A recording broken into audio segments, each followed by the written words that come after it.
Juste un peu d'amour. Jeannot Kabouya, la force tranquille. Juste un peu d'amour. Après nous, M. De Wolf l'a dit, après nous sommes en train de chercher qu'il y ait une démocratie au Congo.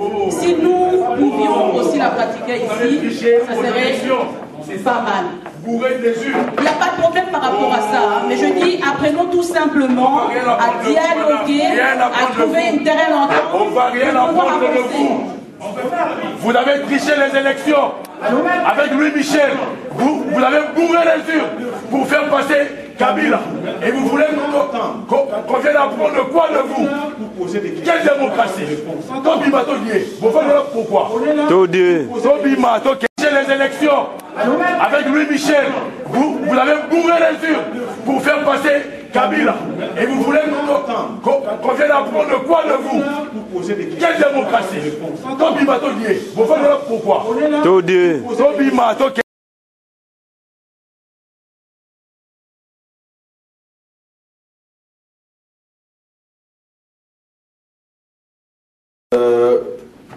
Qu'il s'agit ici d'une rencontre citoyenne. Mais je voudrais commencer par remercier l'assistance qui a répondu nombreuse à cette invitation, malgré nos emplois du temps assez compliqués. Il s'agit, je disais, d'une rencontre citoyenne au cours de laquelle nous allons poser toutes les questions sur la problématique de notre vécu en Belgique. En effet, s'il faut des pas... Le retour de l'esprit d'entreprise, le retour de l'initiative. Et quelle est la réalité? La réalité, je veux la partager avec vous, c'est qu'il y a eu dans le pays, mais il y a eu aussi pour des responsables politiques, y compris pour moi, comme ministre de la Coopération et Développement, qui a eu l'occasion de regarder ce qui se passait concrètement sur le terrain, il y a eu une forme de désillusion, il y a eu une forme de déception. Les résultats n'ont pas été à la hauteur des espoirs, les résultats n'ont pas été à la hauteur des attentes. Alors je ne vais pas m'appesantir beaucoup dans cette introduction là-dessus, sur ce sujet-là, mais j'imagine qu'il y aura peut-être des remarques ou des réflexions ou des suggestions par rapport à cela. Et je voudrais tout simplement vous dire, si je me projette avec vous dans l'avenir, c'est que ma conviction par rapport à ce premier point, quelle est-elle? Ma conviction, c'est que dans les semaines, dans les mois qui viennent, nous allons être confrontés à des enjeux importants.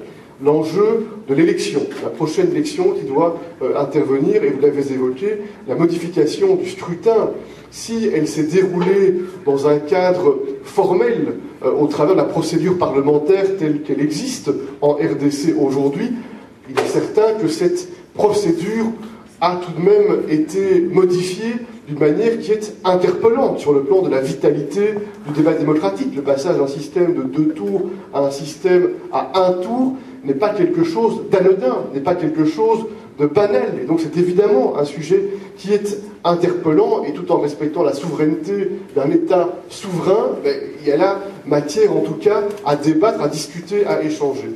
Deuxième élément que je souhaite mettre en évidence, c'est la conviction que l'on doit vraiment, sur le plan belge, sur le plan européen, mobiliser tous les efforts, et ce ne sera pas facile, je ne suis pas naïf par rapport à cela, pour que cette élection se déroule dans des conditions de respect pour toutes les parties prenantes au processus électoral, qu'il y ait ce principe d'égalité des candidats face aux électrices, face aux électeurs, et il y a là, je le crois, un rôle diplomatique, un rôle politique positif, d'encouragement, dans un esprit de partenariat, dans un esprit de respect, pour favoriser toutes les forces vives, toutes les forces positives qui veulent réellement faire en sorte que ce processus électoral se passe dans de bonnes conditions de respect et d'égalité de tous les candidats, qu'il n'y ait pas la capacité de confisquer pour un camp une élection, mais qu'il y ait véritablement la possibilité pour le peuple d'exprimer un choix.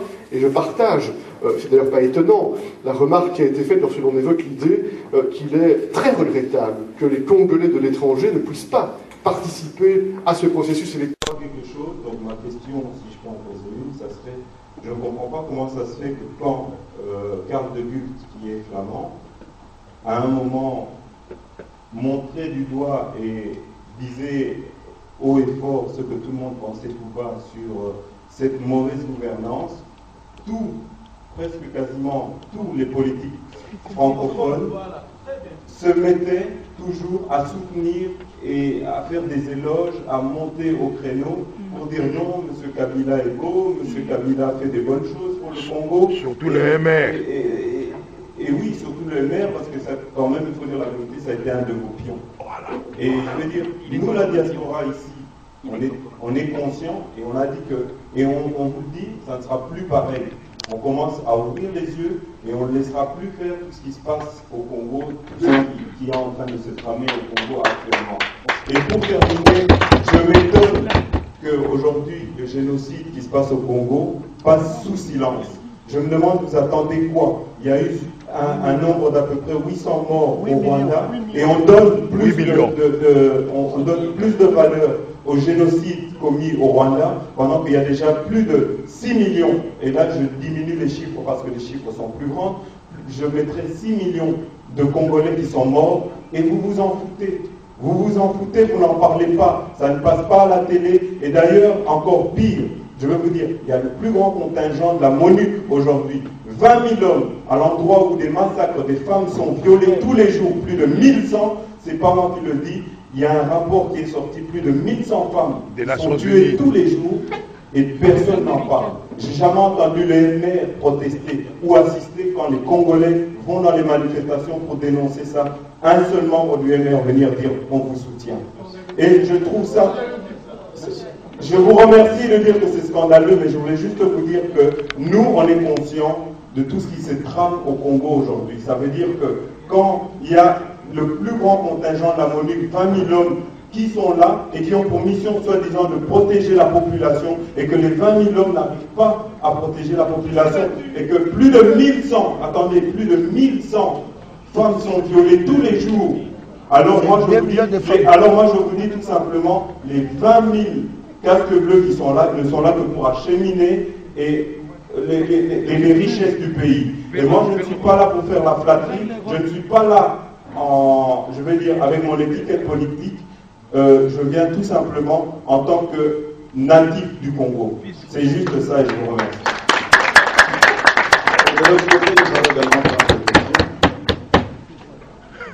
La constitution du Congo a été établie par qui? Vous allez pas nous apprendre des choses qu'on connaît, monsieur le président. Je vais répondre à ces deux points-là. Je vais répondre à ces deux points-là, puis je vais continuer de répondre aux questions. Parce que j'entends bien ce discours-là, je le connais. Ce discours-là, je le connais, et je l'entends bien. Mais bon sang, heureusement tout de même, heureusement qu'il y a eu à un moment donné des responsables politiques belges et européens qui sont tracassés de mettre en place un certain nombre d'engagements pour permettre qu'il y ait un processus électoral en RDC. Où en serions-nous aujourd'hui s'il n'y avait pas eu ce processus-là? Et bien entendu, il y a eu des experts d'autres pays, y compris de la Belgique, pour aider, pour soutenir un processus. Mais depuis lors, je ne pense pas que l'on puisse sérieusement dire, sans éclater de rire, que ce seraient les Belges qui seraient responsables du passage de 2 tours à 1 tour dans le cadre électoral en RDC. C'est pas ce que vous dites, je suppose. Non, c'est pas ça. Alors on est d'accord. Il y a quelques alors on est d'accord. Politiciens belges. Alors on est d'accord. Deuxième élément. Et là, c'est vrai que je réagis un peu vivement, pardonnez-moi, mais voilà, on est chacun un peu sanguin, c'est un point commun.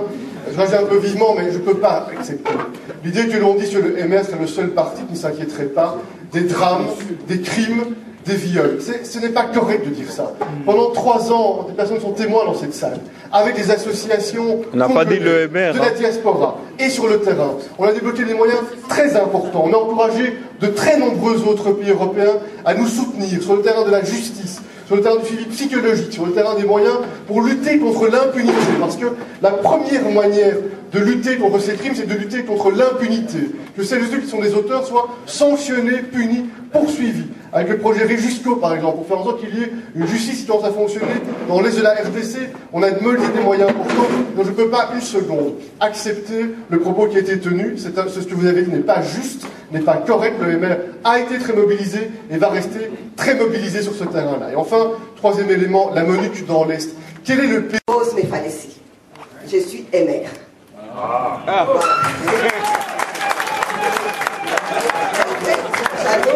On se connaît. On la connaît pour la voir jamais dans la communauté. Ça va, non? En fait, la question soulevée par Jeannot, c'était de savoir où est le MR en ce qui concerne les violences faites aux femmes en RDC et les génocides. N'est-ce pas? Pour l'information, voici les femmes qui sont là. Elles viennent d'où? Du Congo. Et puis, Rwanda. Je suis du Congo aussi. Quel village? Oui, Basoko. Ah ben, Kalata Moutamoussi. Bon,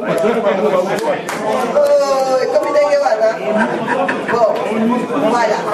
Ce qui fait que depuis 2004, nous sommes constitués en collectif de femmes pour défendre la situation de ces femmes-là au Congo. Nous avons circulé les cabinets, elles sont là pour témoigner, pour voir quel est le parti qui pourrait nous soutenir pour faire avancer cette problématique-là. Nous n'avons pas eu d'écho et nous avons rencontré des députés, des femmes et mères. Ce sont ces femmes-là qui se sont levées avec les collectifs des femmes. Oui. Et nous avons lutté ensemble. Les résolutions sont passées. Et aujourd'hui, les femmes se font encore plus violer. Donc je vous remercie. Non. C'est parce que vous avez dit que les mères ferment les yeux, les mères ne font rien.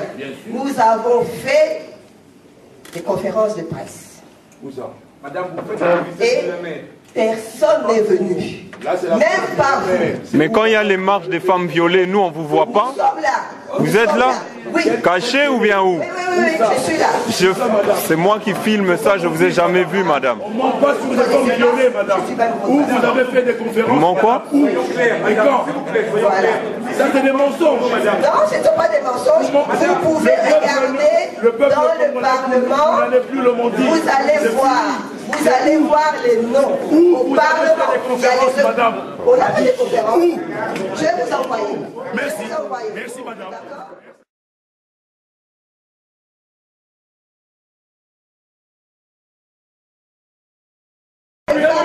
D'accord. C'est honteux, madame. Merci. Nous allons éviter l'échange de paroles. On va vous donner le micro. Nous allons éviter l'échange. Monsieur, on va vous donner le micro, s'il vous plaît. Un instant. Non. Asseyez-vous. Monsieur. Je pense qu'il faut à un moment être responsable de ses propos, à un moment être juste. On peut condamner M. Michel par rapport à certains propos, mais je pense qu'il faut quand même reconnaître certains faits. Dénoncer qu'il y a eu violation du territoire congolais par le Rwanda, c'était quand même lui, Michel. C'était quand même lui, Michel, 2003. Et on a des images. Je pense qu'il faut quand même être juste. Madame, s'il vous plaît, par respect. Et alors,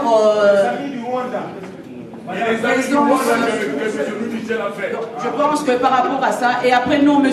De Wolf l'a dit, après nous sommes en train de chercher qu'il y ait une démocratie au Congo. Si nous pouvions aussi la pratiquer ici, ça serait pas mal.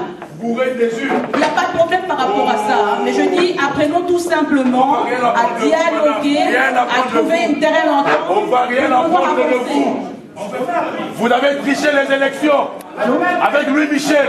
Vous avez bourré les urnes pour faire passer Kabila. Et vous voulez qu'on vienne apprendre quoi de vous? Quelle démocratie? Tobi Matodier. Vous faites là pourquoi? Tobi Matodier.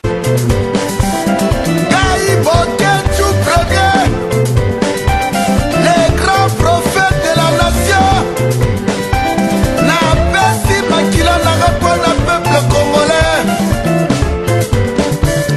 n'a koki kobanga moto mokote n'a koki pe ko se soumettre jamais n'a pouvoir